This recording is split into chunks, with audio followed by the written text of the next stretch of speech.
The Valorian Empire's war fleet moved through space like a swarm of silver insects. 300 warships, each one larger than a city block, glided in perfect formation toward their target. Admiral Cale Thor stood on the bridge of his flagship, watching the blue-green planet grow larger on his screens. Earth, the homeworld of the humans. Such a pretty little world, Cale Thor said to his officers. It's almost a shame to conquer it. His second officer, a young Valorian named HFY, looked at the data streaming across her console. The human defense fleet is moving to intercept us, Admiral. 47 ships, Cale Thor laughed. It was a deep, rumbling sound that filled the bridge. 47? We have 300. This won't even be a battle.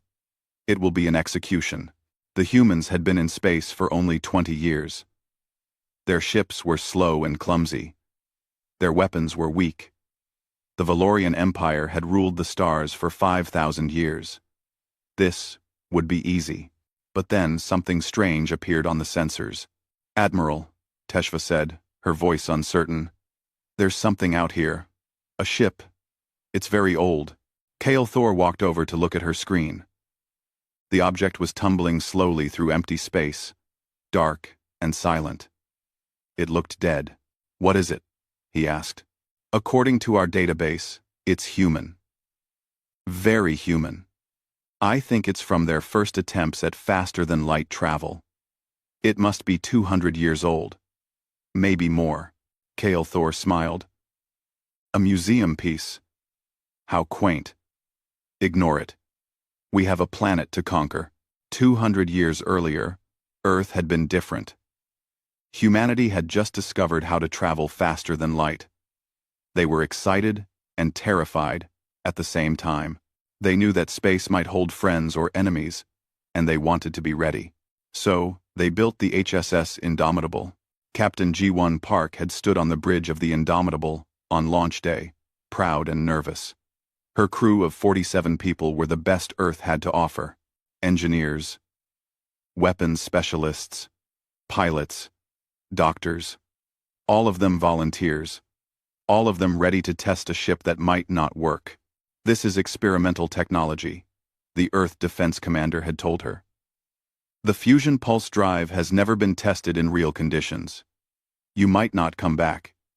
We know, G1 had replied. But someone has to go first. The Indomitable was a weapon, pure and simple. It had railguns that could fire metal slugs at incredible speeds. It had missiles tipped with nuclear warheads. It had Gauss cannons and kinetic kill vehicles. Everything on the ship was designed to destroy, because humans knew how to destroy. They had been doing it to each other for thousands of years. The test flight was supposed to last 1 week. They would jump to a nearby star system, test the weapons on some asteroids, and come home. But something went wrong. The fusion pulse drive activated, and the universe twisted. G1 remembered pain, and light, and then, nothing. The emergency systems had put the entire crew into cryosleep, freezing them in time while the ship's AI tried to find its way home. It never did. The Indomitable drifted through space, dark and silent, for 2 centuries. Until now, Admiral Cale Thor's fleet moved past the derelict ship, heading toward Earth. The Valorian weapons were charging. The shields were at full power. In a few hours, the human homeworld would belong to the Empire.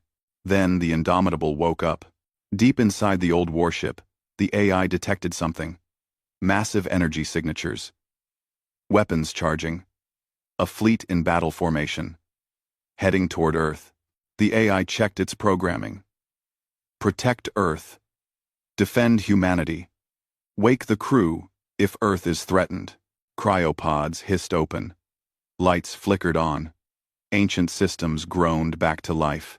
G1 gasped as she woke, her lungs burning. Around her, her crew was waking too, confused and disoriented. Lieutenant Min Seo Choi was coughing. Engineer Sergeant Tae-Yang Kim was checking his console with shaking hands. What happened? G1 asked. Status report. Tae-Yang's face went pale as he read his screen. Captain, We've been asleep for 203 years. The bridge went silent. That's impossible, Mincio whispered. It's true, Taeyang said. And Captain, Earth is under attack. There's a massive fleet heading for our homeworld right now. Ji-won pulled herself out of the cryopod, her muscles weak. 200 years. Everyone she knew was dead. Her family, her friends, everyone. But Earth was still there. Earth was still home. Get me a comm channel, she ordered. A moment later, her voice echoed through space, reaching the Valorian flagship. This is Captain Ji-won Park of the Earth warship, HSS Indomitable. We've been in cryo-sleep. What's happening to Earth? Identify yourselves immediately. On his bridge, Admiral Kale Thor heard the message and smiled. He opened a channel back. Captain Park, he said, his voice dripping with amusement. Welcome to the future. I am Admiral Kale Thor of the Valorian Empire. Earth is about to become part of our territory. Your planet will surrender, or it will burn. And as for you, he laughed. Your antique ship is 200 years old. Go back to sleep, human. This doesn't concern you anymore. Ji-won looked at her crew. They looked back at her. They were all thinking the same thing. Lieutenant Choi, Ji-won said quietly. Weapons status.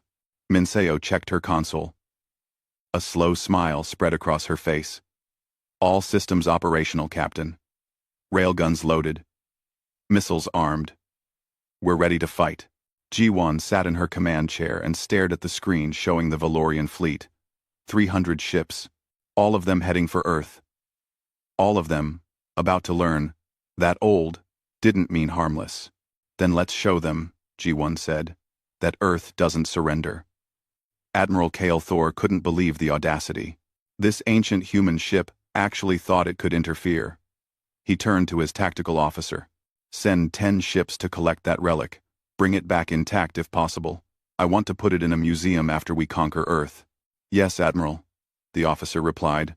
10 Valorian warships broke formation and headed toward the Indomitable. They were sleek and modern, covered in energy shields that shimmered like soap bubbles in space. Their plasma weapons could melt through solid metal in seconds. Against them, the human ship looked like a chunk of old junk. On the Indomitable's bridge, Ji-won watched the approaching ships. Her crew was still weak from 2 centuries of cryosleep. But their minds were sharp. They had trained for this. They had prepared for war.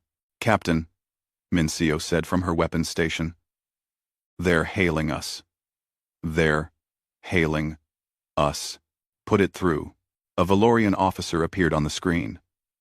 He was smiling. Attention, human vessel. Power down your weapons and prepare to be boarded. Resistance is pointless. You cannot harm us. Ji-won looked at him calmly. You're attacking my homeworld. Your homeworld is being absorbed into our empire. It's already decided. No, Ji-won said. It's not. She closed the channel and turned to her crew. Taeyang, how are our systems? The engineer checked his displays. Everything was old. Everything was outdated. But everything still worked. Fusion reactor is at full power, Captain. Railguns are charged. Missiles are ready. The fusion pulse drive is, well, it's functional. But I wouldn't trust it for more than a few jumps. That's all we need. Ji-won looked at Minseo. Lieutenant, what are we facing? Minseo had been scanning the Valorian ships. Her eyes went wide as she read the data. Captain, they're using energy shields. Pure energy barriers, designed to stop plasma weapons and lasers. Energy shields, Ji-won repeated. She looked at Taeyang. Do we have any energy weapons? No, Captain.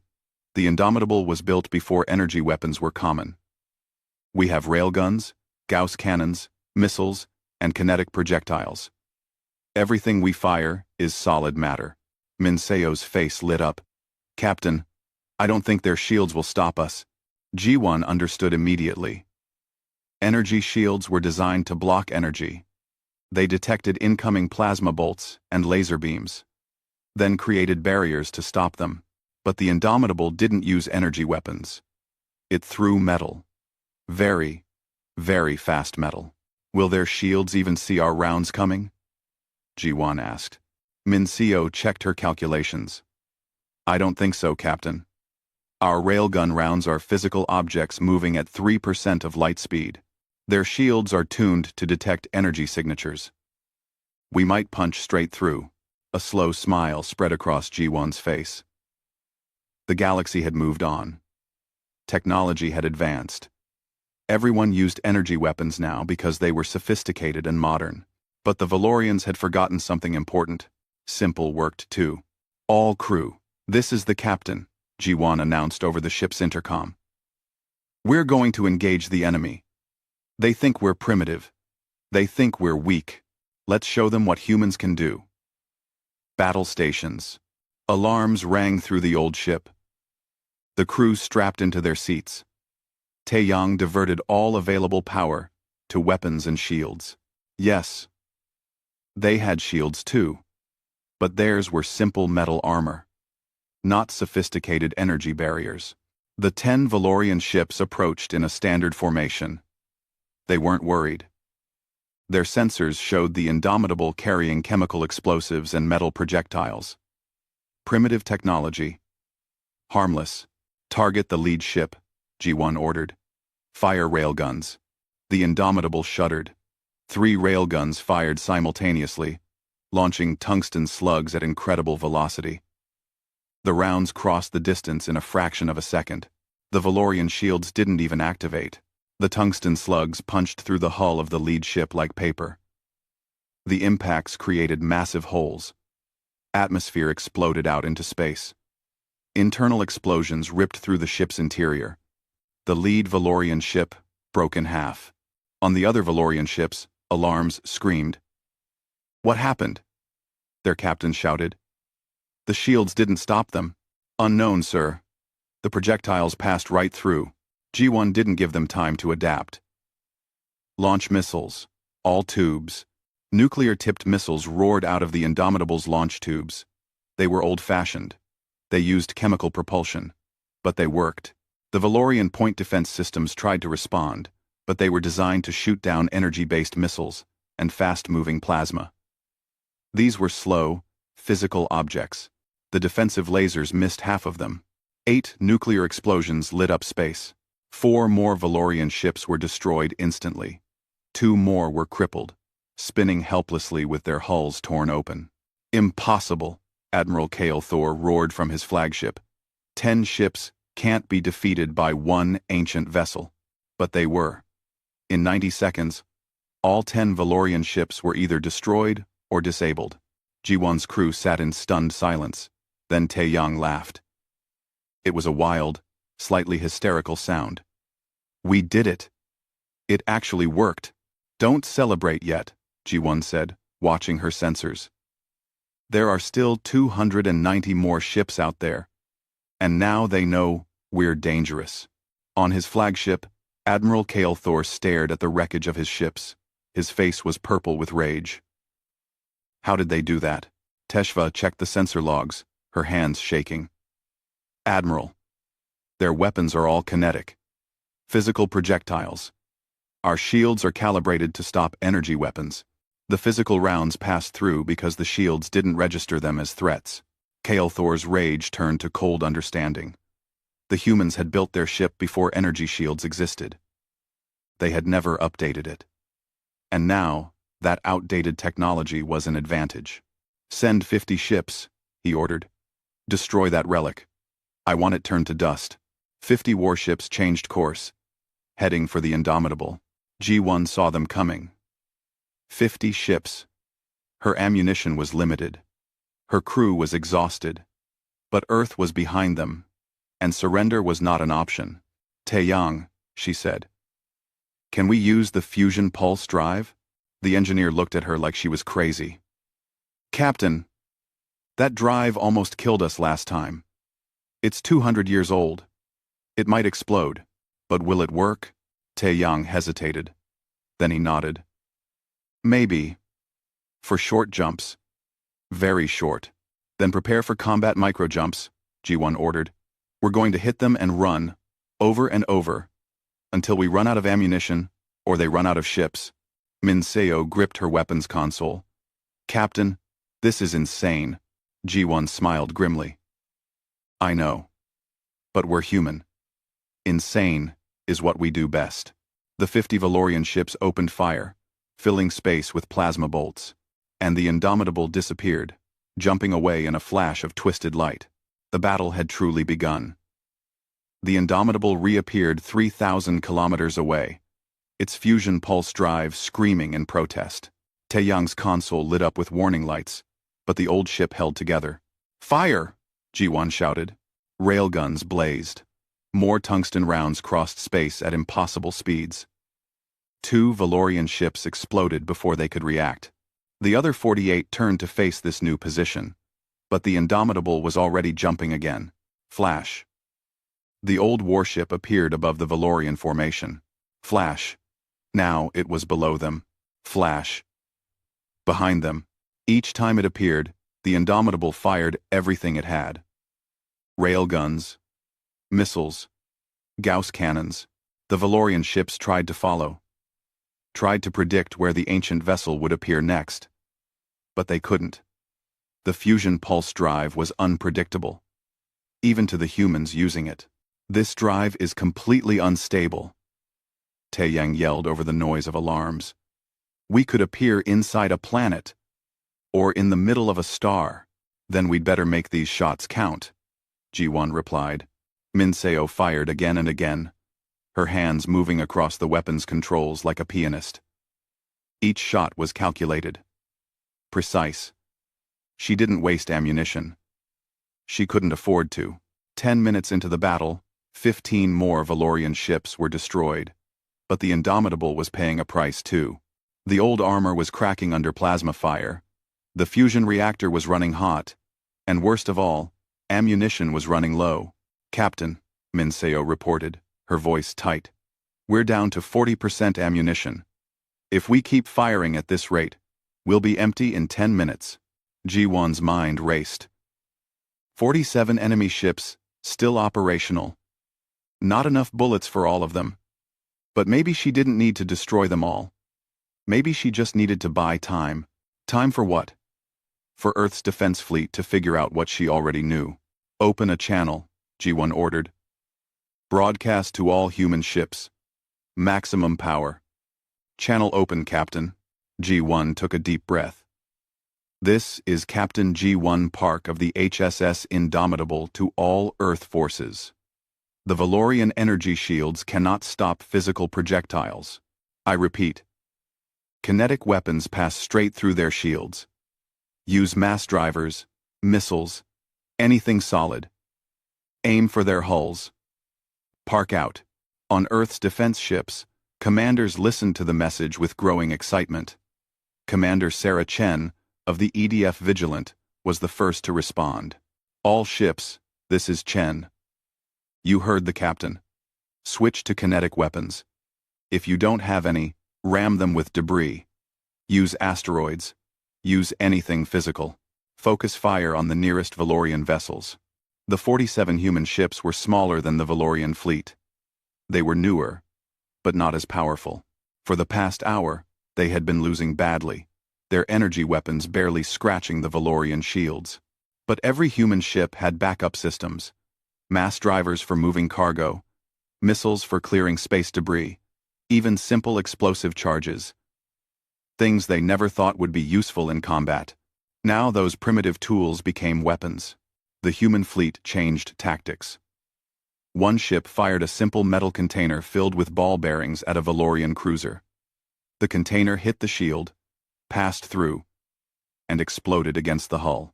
Thousands of ball bearings shredded the cruiser's exterior. Another human ship launched mining charges, designed for breaking up asteroids.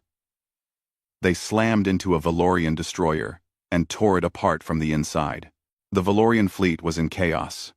They were designed to fight enemies who fought like them, with energy weapons and shields. They had no defense against opponents who threw rocks. Admiral Cale Thor watched his fleet falling apart and felt something he had never experienced before. Fear.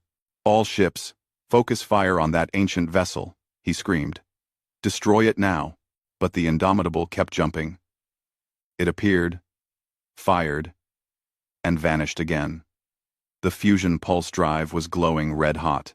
Taeyang was performing miracles to keep it running, bypassing burned-out circuits and rerouting power through systems that were never designed to handle it. "Captain, we can't keep this up," he shouted. "The drive is going to explode." "Just a few more jumps," Ji-won replied. Flash. The Indomitable appeared in the middle of the Valorian formation. This time, Minseo didn't fire the railguns. She fired everything else. Every missile. Every Gauss round. Every kinetic kill vehicle they had left. The old ship's magazines went empty in a storm of metal and explosives. 6 Valorian ships died in the barrage. 5 more were crippled. "We're out of ammunition," Minseo reported quietly. Ji-won looked at her crew. They were exhausted. The ship was falling apart around them, but they had done something impossible. One ancient warship had destroyed or disabled 30 Valorian vessels and bought Earth's fleet the knowledge they needed to fight back. "Then it's time for the final move," Ji-won said. She turned to Taeyang. "Can we make one more jump?" "A big one?" Taeyang looked at his console. The fusion pulse drive was barely holding together. "One more jump might work. Or it might tear the ship apart. If we're lucky," he said. "What's the target, Captain?" Minseo asked. Ji-won pointed at her tactical display. At the center of the Valorian fleet was Admiral Kale Thor's flagship. It was massive. 3 times larger than any other ship. "We're going to ram it." The bridge went silent. Then, slowly, each crew member nodded. They had known from the beginning this might be a one-way mission.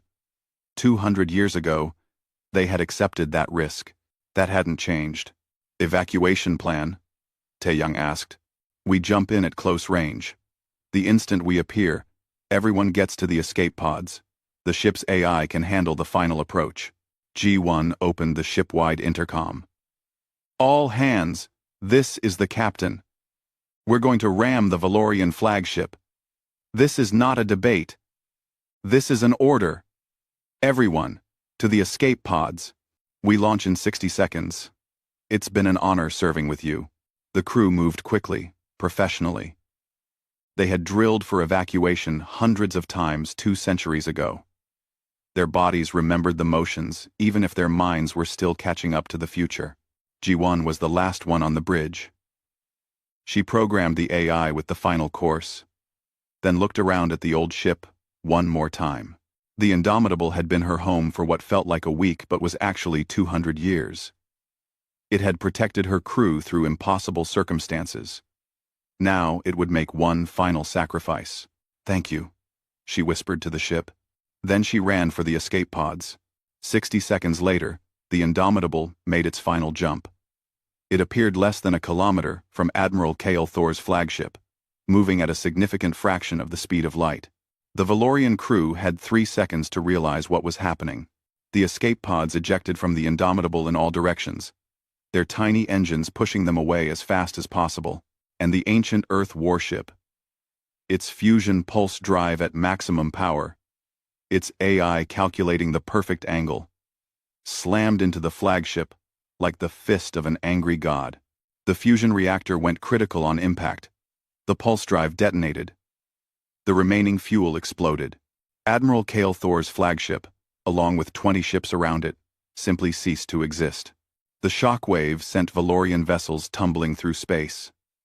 On Earth, people watched the flash of light and knew that something incredible had just happened. In the escape pods, Ji-won and her crew watched their ship die in glory, taking a fleet's command structure with it. The Indomitable was gone, but its legacy had just begun. The silence, after the explosion, was deafening. What remained of the Valorian fleet floated in disarray, leaderless and confused.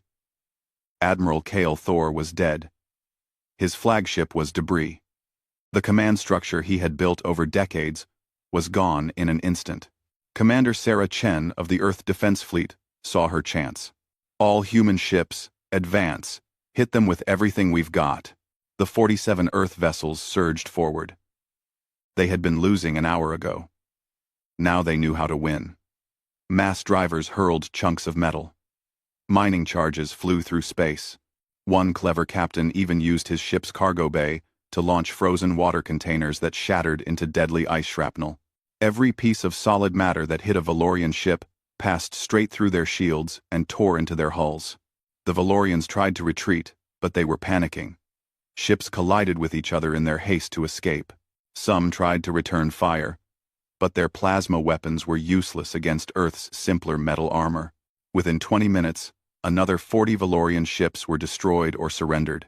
The remaining vessels fled, jumping to faster-than-light speed and running for their lives. Earth had won. On one of the Indomitable's escape pods, G1 and her crew watched the battle end. They were floating in space, their tiny pod tumbling slowly, waiting for rescue. "We did it," Minseo whispered. "We actually did it." Taeyang was laughing and crying at the same time. The old girl went out like a hero. G1 felt numb. They had sacrificed their ship, but they had saved Earth. Everyone she had known was gone, dead for 2 centuries. But the world she had fought for was still alive. "Captain, we're being hailed," Minseo said, checking the pod's tiny communication system. "Put it through." Commander Chen's face appeared on the small screen. She looked tired but triumphant. "Captain Park, this is Commander Sarah Chen of the Earth Defense Fleet. We're coming to pick you up. You and your crew are heroes. You saved us all." G1 smiled weakly. "Just doing our job, Commander. Your job was 200 years ago. You should have been resting in peace. Instead, you came back and won us a war." Chen's voice was thick with emotion. "Welcome home, Captain. Welcome to the future." 3 days later, G1 stood on Earth for the first time in 2 centuries. The planet was the same, but completely different. The cities were larger. The sky had more traffic. The people looked at her with awe and wonder. She and her crew were taken to Geneva, to the headquarters of the United Earth Government.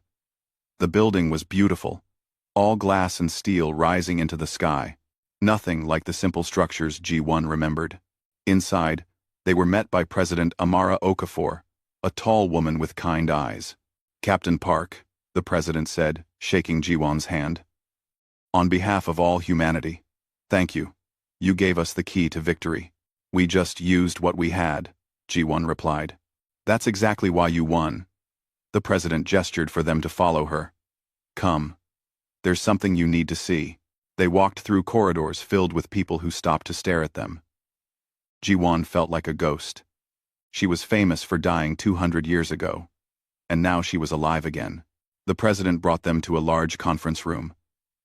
Inside, holographic displays showed the battle. Over and over, the footage played.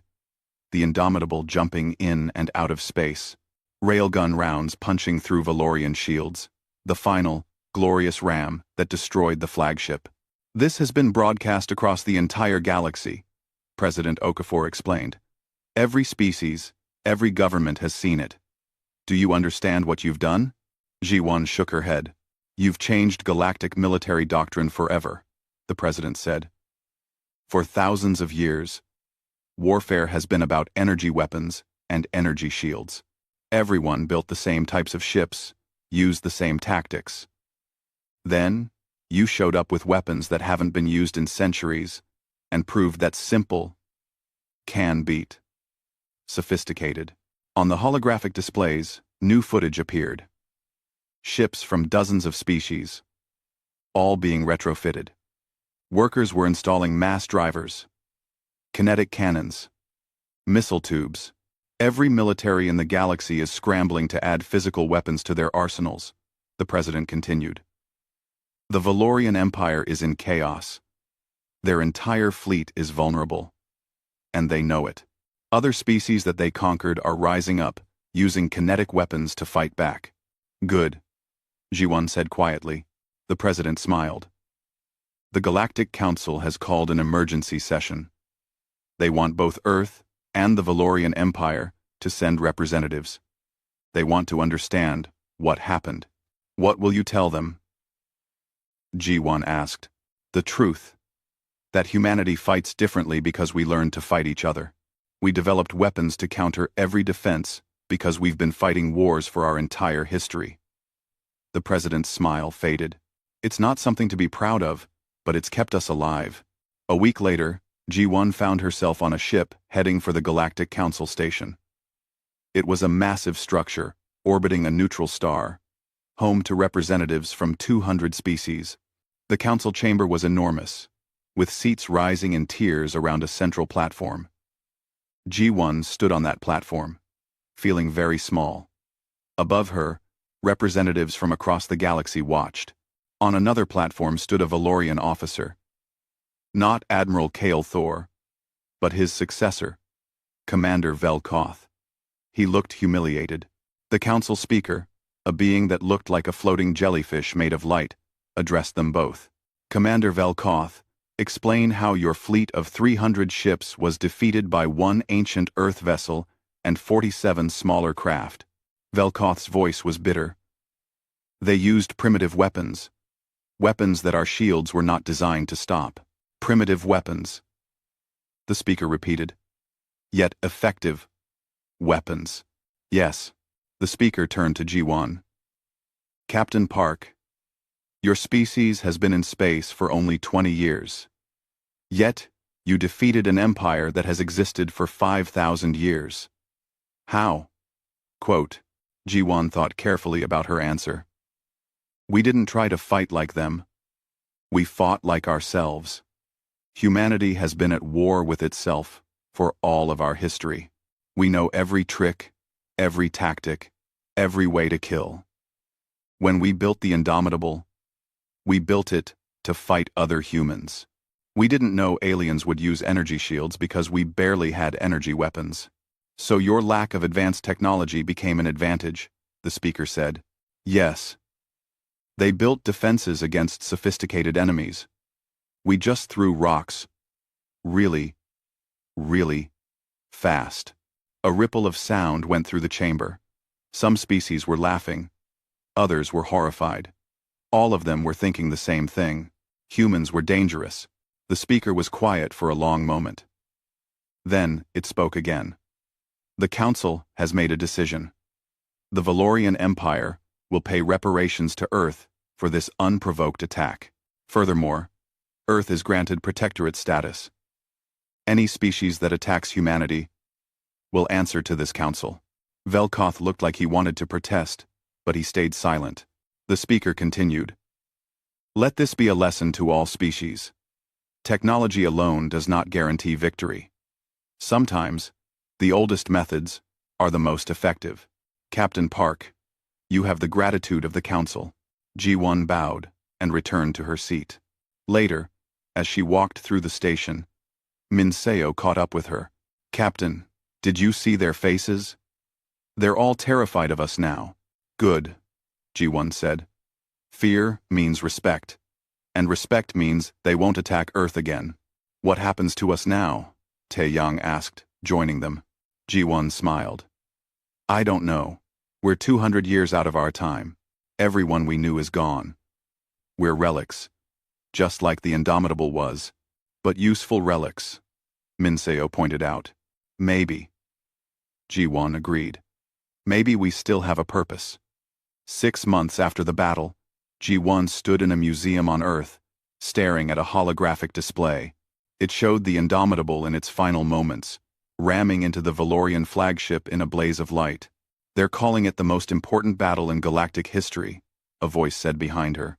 G1 turned to see President Okafor approaching. The president smiled sadly. How are you adjusting? It's hard, G1 admitted. Everything is different. The food tastes wrong. The air smells strange. Even the way people talk has changed. You've been through something no one else has experienced. 200 years is a long time. My family is gone. My friends. My world. G1 looked back at the display. Sometimes I wish we had stayed asleep. G1. G1, G1, G1. But you didn't.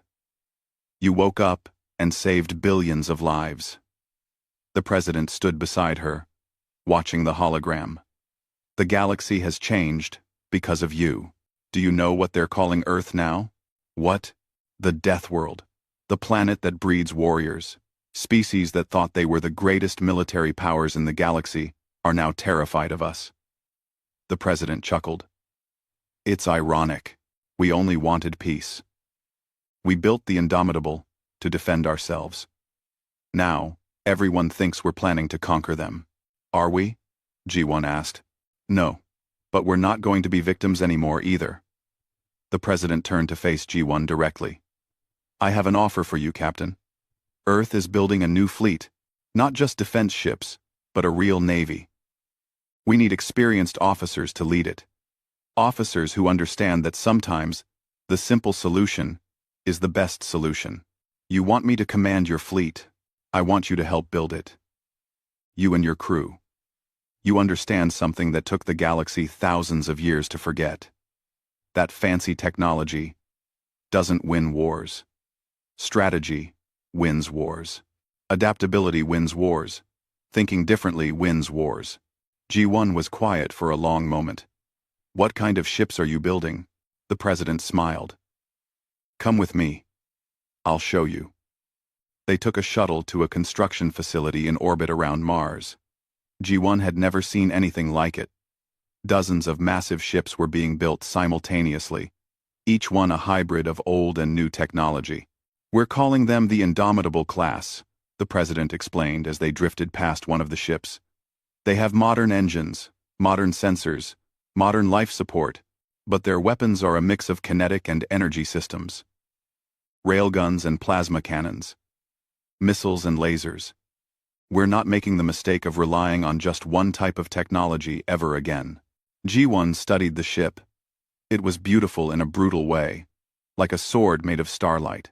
The galaxy is watching us, the president continued. Some species want to be our allies. Others want to destroy us before we become too powerful. We need leaders who can navigate both diplomacy and war. Leaders like you. I'm from 200 years ago, G1 said. I don't understand this future. Then learn. You have time now. Time that you didn't have during the battle. Your crew is already adapting. Lieutenant Choi is working with our weapons development team. Sergeant Kim is helping design more reliable pulse drives.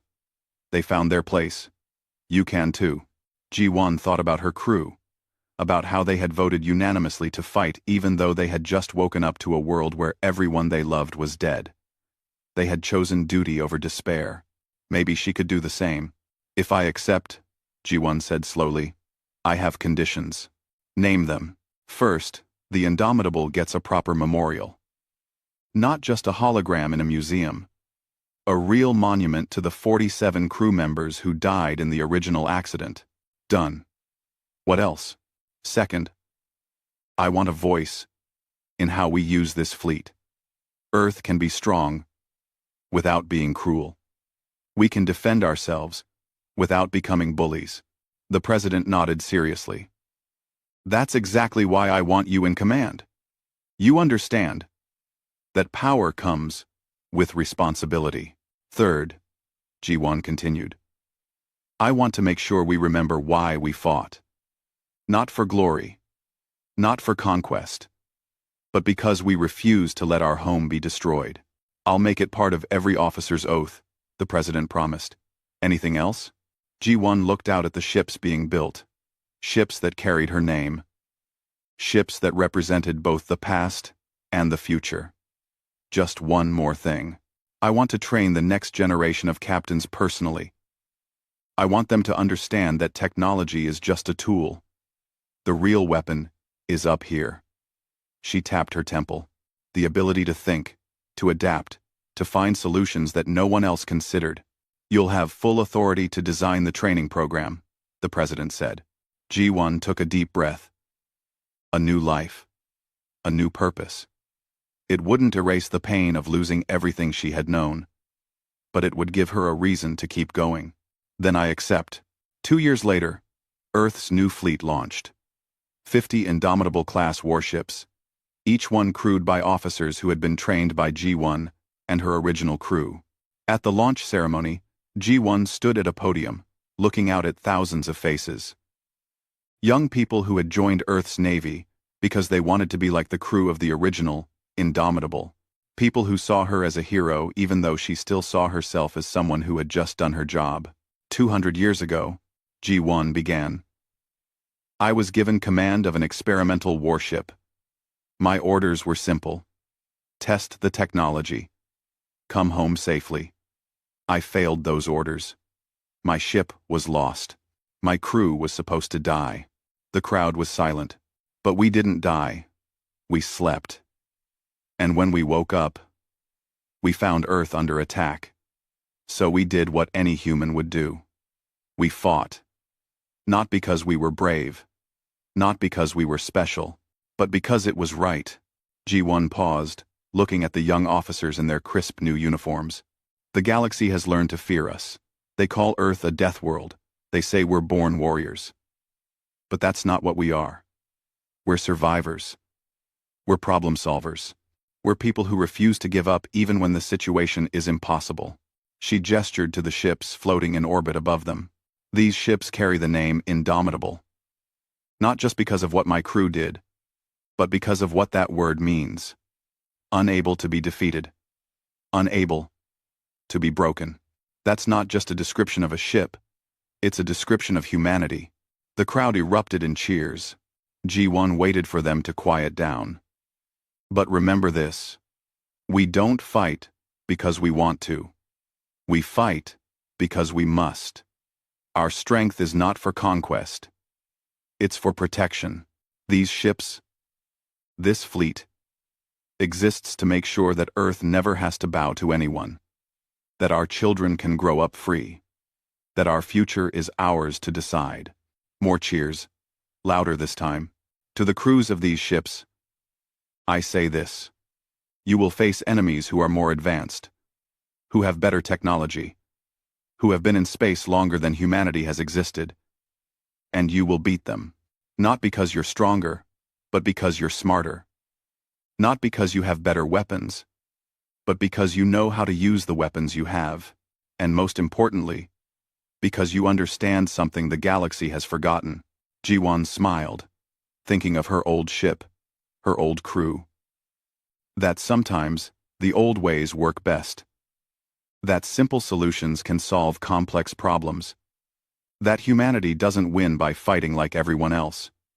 We win by fighting like humans. She raised her hand in salute. To Earth, to the fleet, and to everyone who refuses to surrender.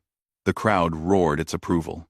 Later that night, G1 stood alone in her quarters, looking at a picture of her original crew. They smiled back at her from 200 years ago, young and excited and unaware of what was coming. We made it, she whispered to them. Not the way we planned. But we made it. And Earth is safe. Outside her window, the Indomitable-class ships began their first patrol, spreading out across the solar system. Each one carried a piece of the legacy she and her crew had created. The legacy of the forgotten prototype that had annihilated an empire's fleet and changed the galaxy forever. G1 Park had lost everything. Her time, her world, her past. But she had gained something too. A future. A purpose. And the knowledge that when the galaxy had threatened Earth, humanity had answered with one simple message. We don't surrender. We don't quit. We're human. And that's all we need to be. The universe's deadliest predators tried to feast on Earth. Big mistake. Epic Samantha Kelly stood on her back porch, coffee mug in hand, watching her 2 children play in the yard. The morning sun felt warm on her face, a rare pleasure for a Navy commander who spent most days in the artificial light of military facilities. She took a deep breath and smiled. Days off were precious. Her phone buzzed in her pocket. She ignored it at first. Whatever it was, it could wait. The buzzing continued, then her second phone, the one only 5 people in the world had the number for, began to vibrate as well. Sam kissed her fingers and waved at her children before answering. Commander Kelly. Ma'am, you need to come in, now. The voice belonged to Lieutenant Garcia, her direct assistant. Something's happening. 20 minutes later, Sam rushed through the security checkpoints at Naval Intelligence Headquarters, still wearing her weekend clothes. The normal hum of activity had transformed into controlled chaos. Screens around the room displayed unusual data patterns she'd never seen before. What am I looking at? She asked Admiral Wright, who stood in the center of the command floor. Objects, Commander. Massive objects at the edge of our solar system. The Admiral's voice was steady, but Sam could see the tension in his jaw. They decelerated. Natural objects don't decelerate. How many? 23. Smallest is roughly the size of Manhattan. Largest is bigger than Rhode Island. Sam felt her mouth go dry. First contact. Looks that way. And these objects are giving off biological signatures. The Admiral handed her a tablet. That's why we called you in. Your work on the biological warfare defense program might be relevant. And why we're also bringing in this man. The screen showed a man in his 50s with wild gray hair and tired eyes.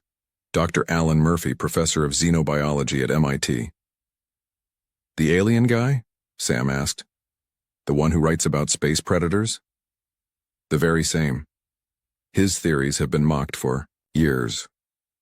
But now, the Admiral gestured at the screens where the objects were clearly changing course, moving with purpose.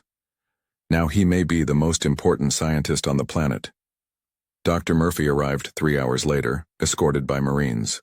He didn't look surprised or frightened, he looked ready. They're predators, were his first words as he entered the command center. No hello, no questions about why he'd been picked up from his university office and flown to a classified location.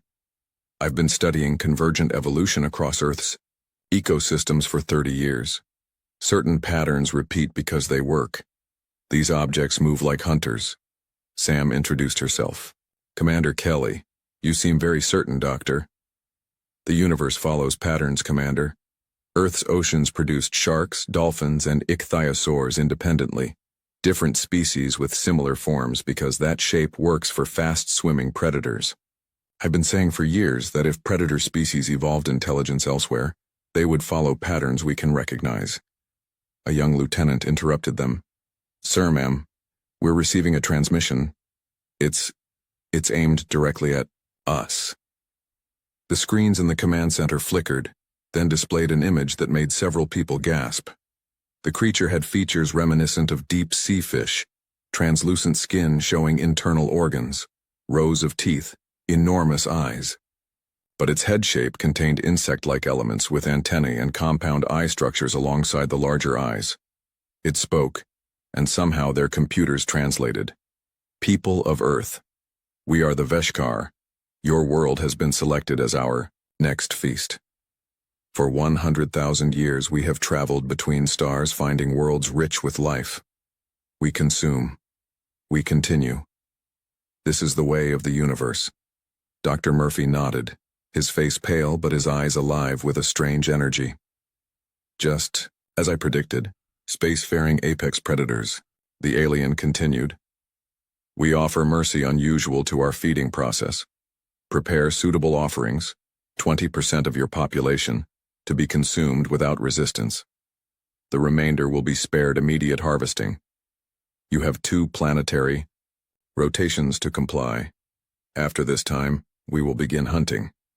Those who resist will suffer before feeding us. The transmission ended. The room remained silent for nearly a minute. They're giving us time, Sam finally said. Why give us time to prepare? Dr. Murphy smiled grimly. Confidence, arrogance. Predators who have never faced real resistance don't fear their prey. They expect us to be like all the others, to offer up the weak and sacrifice the few for the many. Admiral Wright turned to them both. The President is assembling an emergency response team. You're both on it. We're relocating to the secure facility in Montana. Transport leaves in 30 minutes. Sam thought of her children, now being taken to a secure location by her ex-husband, a fellow officer who understood protocol. These things have likely done this dozens, maybe hundreds of times. They expect us to behave like prey. But we're not prey, Dr. Murphy said. Humans are predators too. The difference is we know what it's like to be hunted. Our ancestors survived by outsmarting larger predators. It's in our DNA. The underground facility in Montana buzzed with activity when they arrived. Military leaders from around the world connected via secure channels. Scientists analyzed the limited data they had on the alien vessels. President Martin addressed them all with grim determination. "We will not surrender a single human being to these creatures," he said. "We fight." Planning began immediately. Dr. Murphy shared everything he knew about predator psychology and biology. They'll have evolved specialized hunting adaptations, super-sensitive hearing, smell, maybe even electromagnetic sensing. But every specialization creates weaknesses. Sam worked with Sergeant Joe Ramirez, a tactical genius who had led Special Forces missions in the world's most dangerous regions. Together they began planning Earth's defense. "They expect spears and arrows, maybe some basic firearms," Ramirez said. "They don't know we can split atoms, that we've mapped our own genome, that we've sent robots to other planets." "We need to coordinate globally," Sam added. "No nation fighting alone. United defense with layered strategies." As the deadline approached, humanity prepared. Military forces moved into position. Civilians trained for emergency protocols. Scientists worked around the clock, developing weapons based on Dr. Murphy's theories about alien biology. With 6 hours remaining before the Veshkar's deadline, President Martin addressed the world. Billions watched as he delivered humanity's answer. "To the creatures threatening our world, we offer you nothing but defiance. Earth is not prey. Come and find out." Why?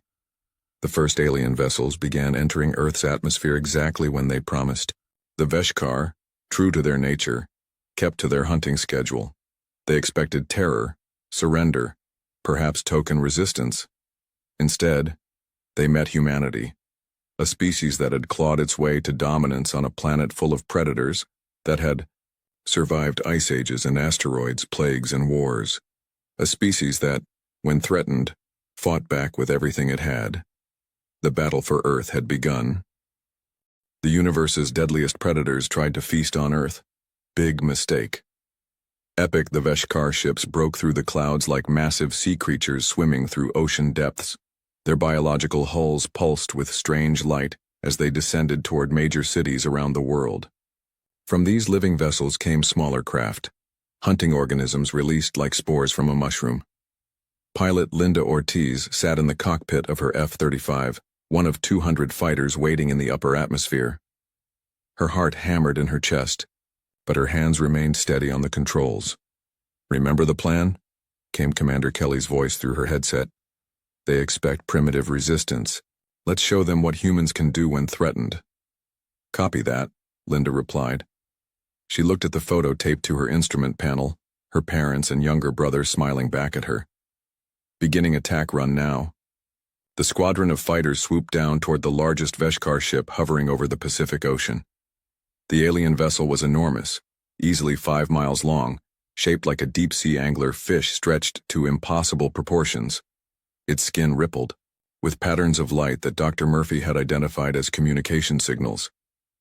Linda led the first wave, targeting the spots Dr. Murphy's team had identified as likely sensory organs. The fighters fired not conventional missiles but new weapons designed specifically for this fight. Electromagnetic pulse warheads that would disrupt the biological electrical signals that kept the massive creatures functioning. The first missiles struck home. The Veshkar ship convulsed, its skin patterns flashing wildly. More fighters swept in, targeting the same areas. The creature ship wailed, a sound that carried even through the vacuum near space, transmitted as electromagnetic pulses that human equipment translated to sound. "It's working!" Linda shouted as she banked her fighter around for another pass. The alien vessel was bleeding now, releasing clouds of spores that her sensors identified as defensive cells. Their outer membrane is weakening. On the ground, the situation was more chaotic. The hunting organisms had reached major cities: New York, London, Beijing, Cairo, Rio de Janeiro. Each hunter stood 8 feet tall, with features combining the worst aspects of Earth's most efficient predators. They moved on powerful legs with the speed of cheetahs. Their arms ended in claws that could slice through steel. Multiple eyes allowed them to see in different spectrums, and their mouths contained rows of teeth like sharks. In New York, Sergeant Joe Ramirez coordinated the ground defense from a command center beneath Manhattan. Screens showed the hunters moving through the city streets, pursuing civilians who were actually military personnel in disguise, leading the aliens into prepared traps. Spring Sector 5, Ramirez ordered as a group of hunters entered Times Square. The disguised soldiers ducked into subway entrances. The hunters followed, sensing easy prey. Once below ground, the tunnel ahead was suddenly blocked by a wall of flame as hidden flamethrowers activated. The hunters screamed, a high-pitched sound that made the soldiers' ears bleed despite their protection. "They don't like fire," Ramirez noted, watching through helmet cameras. Dr. Murphy was right. In the Montana bunker, Dr. Murphy and Dr. Olivia Grant monitored incoming data from around the world. They had just hours to identify weaknesses in the alien biology. "The hunters are communicating with the motherships," Dr. Grant said, pointing to signal patterns on her screen. "But there's a delay. They're not a true hive mind, more like a network with lag." Dr. Murphy nodded excitedly. "That's our advantage, if we can disrupt or confuse those signals." He turned to Commander Kelly, who stood nearby coordinating. "Global military responses. We need to capture one, alive." The battle for Earth's skies continued. Linda's squadron had managed to severely damage 3 Veshkar ships, but at heavy cost. Half her pilots were gone, their fighters destroyed by defensive spores that ate through metal and glass in seconds. Linda's own fighter was damaged, one wing partially dissolved by alien bioacid. She struggled to maintain control as she lined up for what would likely be her final attack run. "This is for Earth," she whispered, then launched her remaining missiles directly at what appeared to be the ship's mouth, a massive opening that had begun to extend toward the ocean below, preparing to feed on marine life. The missiles disappeared into the dark opening. For several seconds nothing happened. Then the entire front section of the Veshkar ship bulged outward. The creature ship convulsed violently, its skin patterns going dark in sections like lights being switched off. "Direct hit on what appears to be a digestive organ," reported the analysis team. "The ship is losing altitude, it's going down in the Pacific." Linda allowed herself a brief smile before focusing on landing her damaged fighter on the nearest aircraft carrier. The first Veshkar ship had fallen. In Cairo, a team led by Captain Ben Mason had managed to isolate a hunter from its pack. Using sound weapons that disoriented the creature, they forced it into a specially designed containment chamber, then sedated it with gases based on Earth predator tranquilizers, modified according to Dr. Murphy's theories. "Package secured," Mason reported. "Transporting to research facility now." The Veshkar response was swift and terrible. The remaining ships released thousands more hunters, along with new organisms, flying creatures with transparent wings and needle-like mouths designed to inject paralytic toxins. In the Montana bunker, the captured hunter was already providing valuable information. Dr. Grant had developed a method to tap into its neural pathways, allowing them to access basic information about the Veshkar biology and hierarchy. "They've never encountered resistance like this," she told the assembled military leaders. "In their entire history, every species they've found has either been pre-technological or surrendered immediately." "So we've surprised them," President Martin said. "Good. What else?" "They're governed by a matriarch," Dr. Murphy explained, pointing to neural activity patterns. "One consciousness spread across multiple vessels. Cut off the head, so to speak, and the body will be disoriented." Commander Kelly studied the data. "Which ship contains this matriarch?" Dr. Grant shook her head. "Not one ship. Parts of her consciousness exist in all of them, but the main concentration appears to be in the largest vessel, the one still holding position beyond our atmosphere." As the first day of battle ended, Humanity had suffered heavy losses but achieved what no species had before. They had killed Veshkar ships and captured a hunter alive. The aliens withdrew their forces to higher altitudes, outside the range of fighter jets. In the dark of night, the remaining Veshkar ships pulsed with complex light patterns. They were communicating, planning. For the first time in their long history of consuming worlds, the predators faced prey that fought back effectively. The matriarch's consciousness rippled with an unfamiliar sensation. Uncertainty. Dawn would bring the second wave of the Veshkar attack, but Earth would be ready. The universe's deadliest predators tried to feast on Earth. Big mistake. Epic, the matriarch's vast consciousness stretched across the Veshkar fleet. For millions of years, her species had consumed world after world without serious resistance. Now she faced something new. These humans fought back with unexpected skill and technology. They had even killed one of her vessel bodies, something no prey species had ever accomplished. She sent a new command to her remaining ships. Release the infiltrators. Dawn broke over a damaged but defiant Earth. Smoke rose from cities where battles had raged through the night. Military forces regrouped, counting their losses and preparing for the next wave. In the Montana bunker, Dr. Murphy worked without sleep, studying data from the captured hunter. "These readings can't be right," he said, rubbing his tired eyes.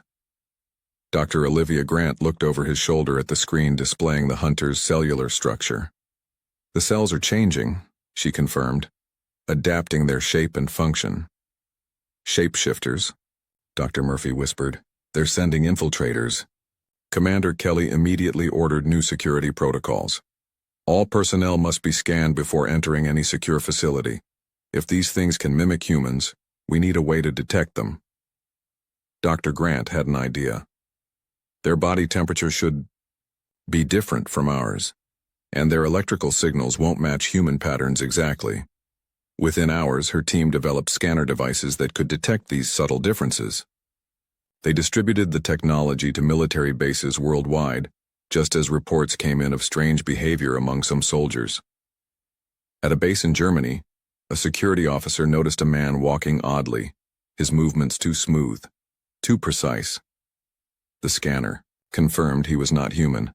Special forces quickly contained the infiltrator, but not before it killed 3 people with strength no human possessed. Similar scenes played out across the globe.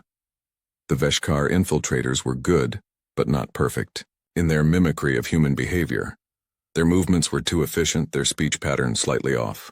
Most were discovered quickly, but some penetrated deep into military structures. In the Pacific, the wounded Veshkar ship that Linda Ortiz had helped bring down lay partially submerged. A team of Navy SEALs approached in stealth boats, led by Lieutenant Paul Wilson. Their mission: gather biological samples and plant explosives to finish destroying the massive creature ship. "Stay alert," Wilson warned his team as they climbed onto the pulsing hull. "This thing might still be alive." The surface felt warm and slightly soft beneath their boots, like walking on firm muscle. They cut their way inside, finding twisted corridors that resembled giant arteries. The air was thick with a sweet, rotting smell. "There," Wilson pointed ahead. "That looks like a control center." They entered a chamber filled with glowing organs that pulsed with light in patterns similar to computer displays. But what horrified them most was what they found in the chambers beyond. Rows upon rows of transparent sacs containing partially dissolved bodies of various alien species. "They keep them alive," the team's biologist whispered in horror. "They're feeding on them slowly. Maximum pain, maximum fear." "That's what they planned for us," Wilson said grimly. "Plant the charges. We're blowing this nightmare to hell." Back at the Montana bunker, Commander Kelly met with Dr. Murphy, Dr. Grant, and Sergeant Ramirez. They needed a new strategy. Defense alone wouldn't win this war. "We need to take the fight to them," Kelly said. "How?" Ramirez asked. "Their ships are beyond our atmospheric reach now." Dr. Murphy spread out diagrams of the Veshkar biology on the table. "We use their nature against them. Predators can't resist certain stimuli, movement patterns that trigger their hunting instincts. And they're arrogant. They don't expect prey to hunt them back. Dr. Grant added, "The samples from the captured hunter show something else. Their biological material contains markers we can use to create a camouflage.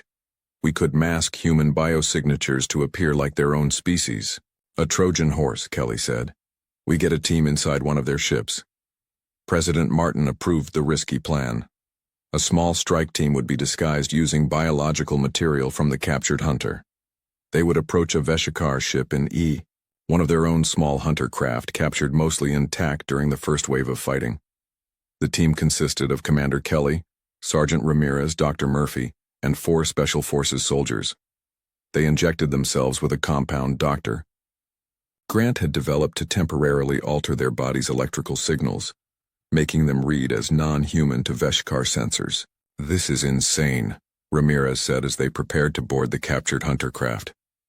"Sometimes insanity is the only rational response," Dr. Murphy replied, checking his equipment one last time. The hunter craft rose from Earth on modified engines. It approached the smallest Veshikar ship, which hovered at the edge of space.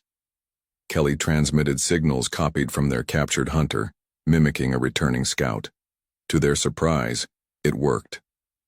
The massive biological vessel opened a port, allowing them entry.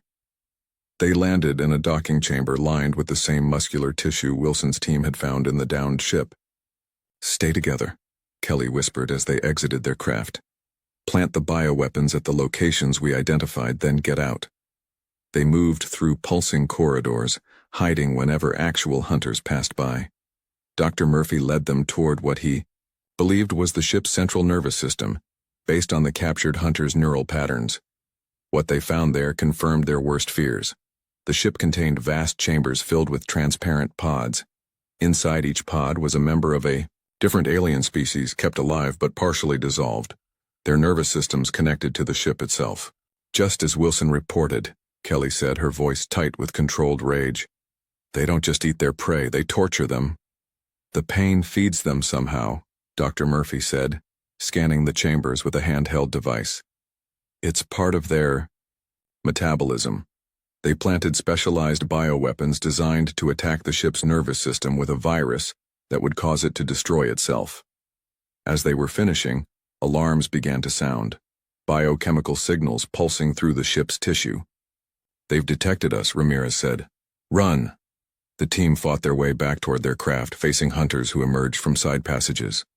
The Special Forces soldiers provided covering fire, allowing Kelly, Ramirez, and Dr. Murphy to reach the craft. 2 soldiers didn't make it. The remaining 2 barely managed to jump aboard as Kelly powered up the engines. They escaped just as the Veshikar ship began to convulse violently, the bioweapon already taking effect. As they returned to Earth, they watched the infected ship twist and writhe in space, its light patterns becoming erratic, then going dark, completely. "One more down," Kelly said. But dozens remained, and now the matriarch knew humans could infiltrate her vessels. The next phase would be even more dangerous. Inside the surviving ships, the matriarch's consciousness rippled with a new emotion, rage. The universe's deadliest predators tried to feast on Earth. Big mistake. Epic the matriarch had never directly communicated with prey before. In thousands of years of hunting across the stars, it had never been necessary. But these humans had destroyed 2 of her vessel bodies and captured 1 of her hunters. This required a new approach. A message arrived at every major government center on Earth simultaneously. The image that appeared on screens was more formed this time, more deliberate in its attempt to look less frightening to human eyes. The matriarch had studied human forms and tried to create something less alien. "Humans," the matriarch spoke, her voice smoother than before. "You have proven yourselves worthy adversaries. We offer new terms. We will leave your planet if you provide transport vessels with 10% of your population. A small offering to sustain us on our journey to the next feeding ground." In the Montana bunker, President Frank Howard watched the transmission with Commander Kelly, Dr. Murphy, and the other leaders of Earth's defense. "She's afraid," Dr. Murphy said, studying the biological readings their sensors could detect even through the transmission. "Look at her stress markers. She's never had to negotiate before." President Howard stood up. Prepare our response. All ships, all weapons. We attack in 6 hours. Earth had spent the 3 days since the infiltration mission building every weapon they could. Nuclear missiles had been modified based on what they now knew about Veshkar biology. Scientists had worked around the clock to develop new bioweapons specifically designed to attack the aliens' nervous systems. But the true weapon was information. Dr. Murphy and Dr. Grant had made an incredible discovery while analyzing the Veshkar communication signals. They use a standard frequency, Dr. Grant explained to the world leaders gathered for the final briefing. It's how they coordinate across multiple ships. If we broadcast on this frequency, we can reach any species they've previously encountered. You mean other victims? Asked the Chinese president. Yes, Dr. Murphy said. Our data suggests they've left small populations alive on many worlds, food stocks for future harvesting. If we can reach these survivors, tell them how to fight the Veshkar, we create a multi-planet rebellion, Commander Kelly finished.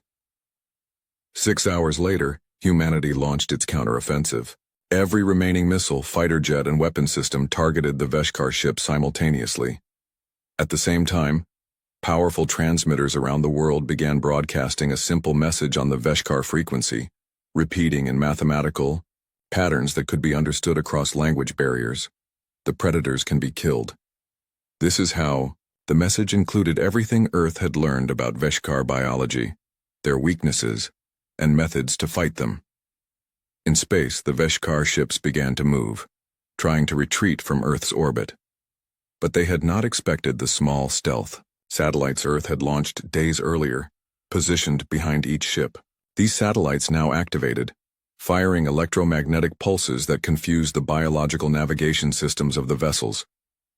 Linda Ortiz, now commanding one of the few remaining fighter squadrons, led the attack on the disoriented ships.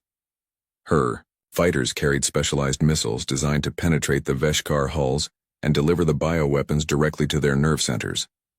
Remember, she told her pilots, aim for the sensory clusters we identified. One hit in the right spot can disable an entire ship. The Veshkar launched their hunters in massive waves, thousands of the predator organisms descending toward Earth like a rain of teeth and claws. But ground forces were ready. Under Sergeant Ramirez's coordination, anti-aircraft systems targeted the biological drop pods before they could even open. In New York, a landed Veshkar vessel smaller than the others had established a foothold in Central Park. It pulsed with angry light as it released hunter after hunter into the city. Ramirez led a ground assault team armed with weapons loaded with the engineered virus. Stay in formation, he ordered as they approached the living ship. Remember your training. These things are tough but not invincible. The hunters came at them in waves, but the soldiers held their line, advancing steadily toward the ship. Each hunter they killed was one less threat to humanity. Each step brought them closer to the heart of the vessel. Inside the ship, they faced the same horrific farms of suffering aliens that the previous teams had discovered. Ramirez ordered his team to place charges at key points while he pushed forward to the central nerve cluster. In space, Linda's squadron had damaged 4 more Veshkar ships. 2 were falling toward Earth, breaking apart as they entered the atmosphere. The others were retreating, but Earth's weapons followed them. There would be no escape. The matriarch's largest vessel remained at the edge of Earth's gravity well.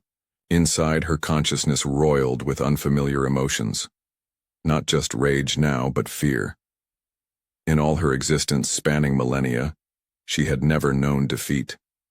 Her species had evolved to be the perfect predators, and yet these humans fought with unexpected ferocity and intelligence. She made a decision. She would flee, abandon the smaller vessels, preserve the core of her consciousness, and return to the deep void between stars where her kind had first evolved. She could rebuild her fleet from the biological material stored within her largest vessel body. As her ship turned away from Earth, the matriarch detected a new signal spreading across space. The humans were broadcasting information. Detailed information about her biology, her weaknesses, her hunting patterns. And the signal was being received. On dozens of worlds that the Veshkar had harvested and left as renewable food sources, surviving populations were listening. For the first time in her long existence, The matriarch experienced true fear. On Earth, Dr. Murphy and Dr. Grant monitored the broadcast signals from their command center. "It's working," Dr. Grant said, watching as confirmation signals came back from distant stars. "They're receiving our message." "We're not just saving Earth," Dr. Murphy said. "We're saving the galaxy from these predators." In New York, Ramirez's team had reached the heart of the landed vessel. They planted their largest charges directly on what appeared to be the ship's brain, a pulsing mass of neural tissue the size of a bus. "Fire in the hole," Ramirez said as his team retreated to a safe distance. The explosion that followed was not just physical but biological. The ship screamed as its nervous system collapsed, the sound carrying for miles across the wounded city. Across the planet, similar scenes played out as humanity pressed its advantage.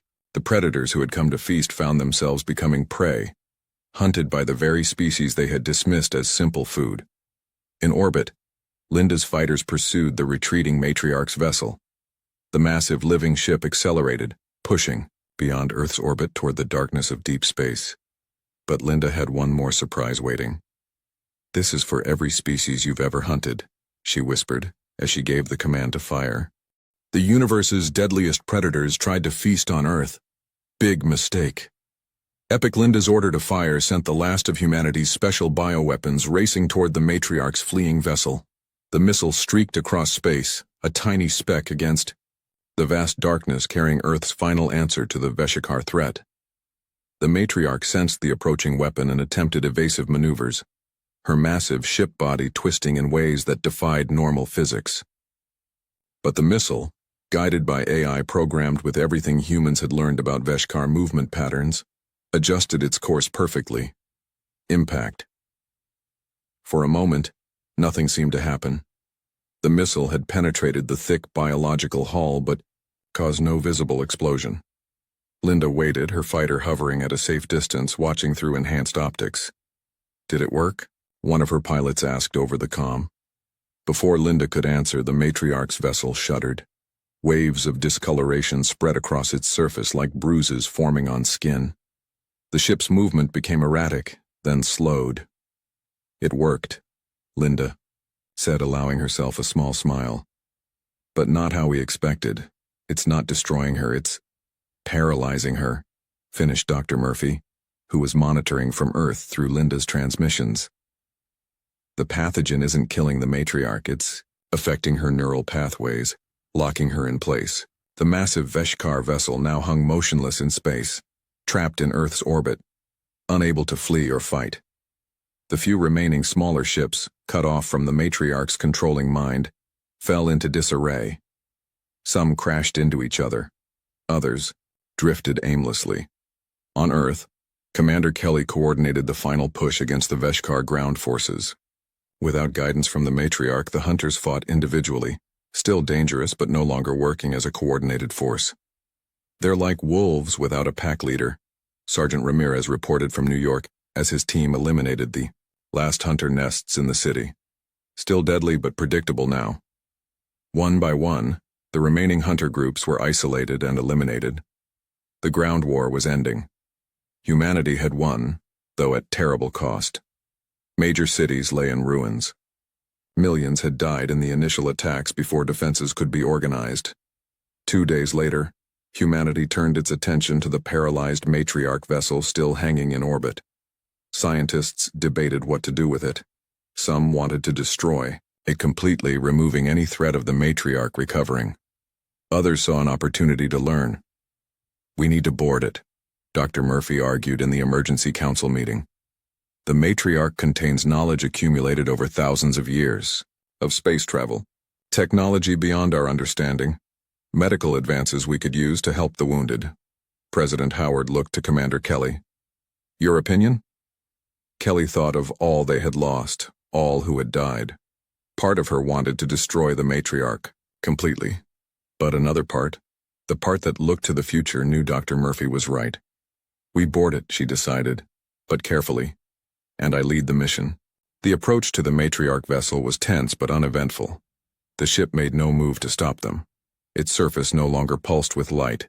It appeared dormant, though sensors indicated life still existed within. Kelly led a team including Dr. Murphy, Dr. Grant, and Sergeant Ramirez. They wore protective suits designed to shield them from any biological weapons the ship might still deploy. They entered through the same type of opening previous teams had used on smaller vessels. Inside, the corridors were dark, lit only by their helmet lamps. The ship felt different from the others, not dead, but sleeping. "This way," Dr. Murphy said, following readings on his handheld device. "The neural center should be ahead." They found the matriarch's consciousness chamber, at the heart of the vessel. Unlike the smaller ships, this central nervous system was enormous. A room the size of a cathedral, filled with pulsing tissue that glowed with faint internal light. Connections spread from this central mass throughout the ship like the roots of a massive tree.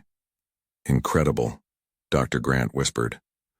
"The entire ship is an extension of her body." As they approached the central mass, something unexpected happened. The tissue pulsed brighter, and a voice spoke directly into their minds. "You have defeated me." The matriarch's thoughts came through clearly, translated by their equipment. "In all my existence, no prey has ever done this." "We're not prey," Kelly replied firmly. "That was your first mistake." The matriarch's consciousness rippled. "I sense your intention to study me, not destroy me. Why show mercy to one who came to consume your world?" Dr. Murphy stepped forward.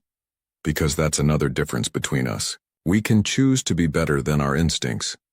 What followed was the strangest negotiation in human history.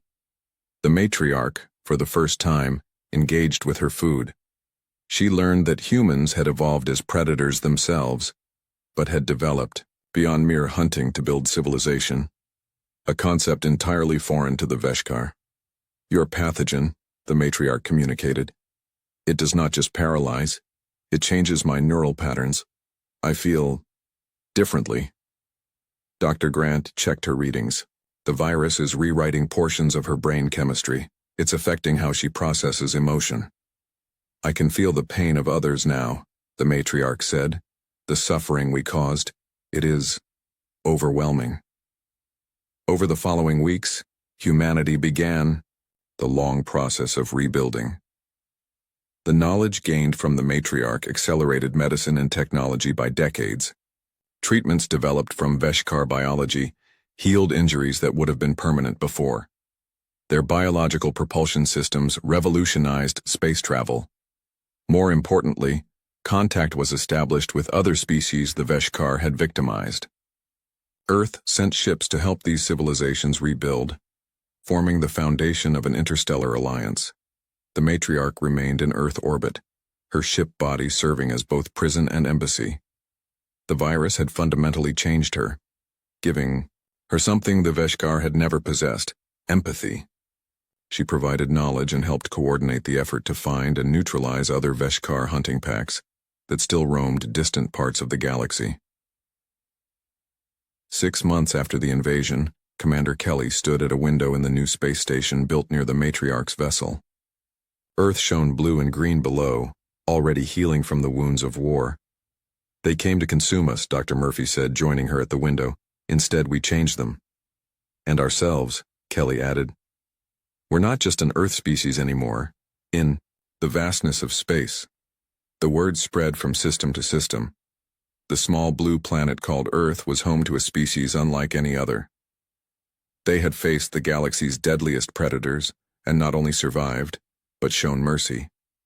They were dangerous beyond measure when threatened, yet capable of compassion when victorious. The message was clear to all spacefaring species.